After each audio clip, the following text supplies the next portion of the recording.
కొంచెం మసాలా వేసుకొని మొత్తం కలిపేసుకున్నాక ఒక 5 నిమిషాల వరకు దీన్ని మూత పెట్టి మగ్గనిద్దామండి.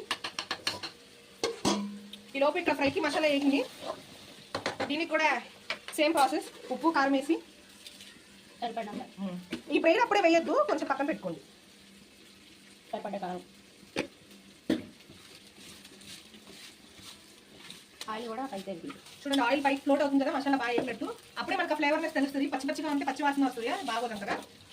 ముక్కలు అలా వేసేసి దాన్ని కూడా 5 నిమిషాలు మగ్గనిద్దాం. కలిపుకొని మొత్తం మసాలా అంతా ముక్కలు పట్టేలా కలుపుకొని కూడా ఈజీగా అయిపోయింది. ముందుగానే అలా పేస్ట్ చేసుకొని పెట్టుకున్నామంటే వాళ్ళు తీసుకొని వచ్చేలోపు మనకి ఈజీగా అయిపోద్ది. గబాల 2 పొయ్యిల మీద 2 వేసేసినా ఈజీగా అయిపోద్ది. సో దాన్ని కూడా ఒక 5 నిమిషాలు మూత పెట్టి మగ్గనిద్దాం. బాగా మగ్గిందండి. ఆయిల్ చూడండి ఎంత బాగా ఫ్లోట్ అవుతుందో పైకి. పులుసుకి ఇది. ఇప్పుడు మనం వాటర్ పోదాం. వచ్చే కావాల్సినంత పోసుకోండి మీరు. మేము కొంచెం ఎక్కువే పులుసు చారు తాగుతారని.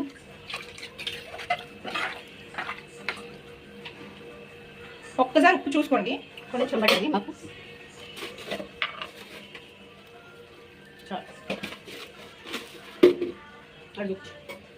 మూత పెట్టేద్దాం. ఇంకా ఒకసారి ఫ్రై కూడా చూద్దాం.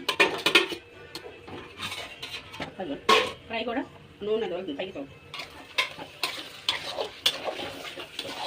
బాగా ఆయిల్ పైకి ఫ్లోట్ అయిందండి, బాగా వేగింది. అయిపోయింది. మూత పెట్టేద్దాం. కాసేపు ఫ్రై కొంచెం సిమ్లో పెట్టండి. బ్రెయిన్ ఇప్పుడే కాదు చెప్తాము, చూస్తుంది. కొంచెం వాటర్ పోస్తుందండి ఈ గురిలో కూడా. ముక్క ఉడకాలి కదా, పచ్చివాసన కూడా పోవాలి కదా. ఆల్రెడీ కుక్కర్లో ఉడకబెట్టుకున్న దానికైతే వాటర్ అవసరం లేదండి. ఫ్రైకి అయితే దీనికి వాటర్ అసలు విడిగా ఉండాలంటే దానికి నీళ్ళు పోయాలి, ఎందుకంటే ముక్క ఉడకాలి. అది బాగా దగ్గర రానిచ్చడా కొంచెం మూత పెట్టుకుని పులుసు చూడండి బాగా తెరుగుతుంది. అంత తెరిగితే అంత మంచిది. ఇగురు కూడా తెరుగుతుంది. ఇగురు ఇంకా దగ్గరకు రానిద్దాం. ఇప్పుడు కడిగి పెట్టుకున్న మెదడు ఒక పక్కకి వేసుకోండి.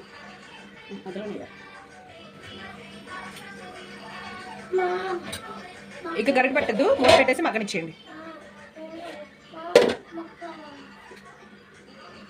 పులుసు చూడండి బాగా తెరుగుతుంది. ఇలా తెరుగుతున్నప్పుడే గరం మసాలా వేసుకుందాం.